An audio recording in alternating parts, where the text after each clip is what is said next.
عارفة ليه بتسمري وانتي قاعدة على البحر رغم ان انتي بتبقي قاعدة في الظل؟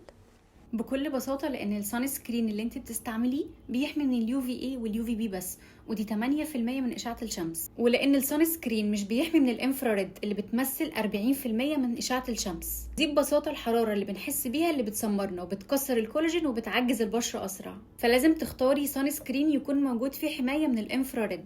والسان سكرين ده من ايوسان اسمه الترا سان سكرين بتقنيه الفاي سيف اللي هتحميكي من الانفراريد، اللي هتديكي احساس بقى حلو قوي لما تحطيها، وهو كولينج افكت، هتحسي كده ببروده في بشرتك. ده كمان في وايتنينج افكت هيفتح لك اي تصبغات وبقع في بشرتك، وفي فوتو بروتكشن افكت يعني يحميكي من اشعه الشاشات والموبايلات اللي احنا قاعدين عليها طول الوقت. موجود منه 3 فورميلا.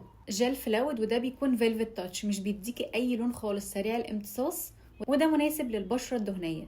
وفي كريم فلويد، وده مناسب للبشره الجافه. وده ميلك فلويد تقدري تستعمليه على جسمك. مميز في ايوسان الترا سكرين انه بيديكي دراي تاتش، وكمان ووتر ريزيستنس، يعني تقدري تنزلي بيه الميه في اي وقت ومش هيتشال. امتصاصه سريع جدا.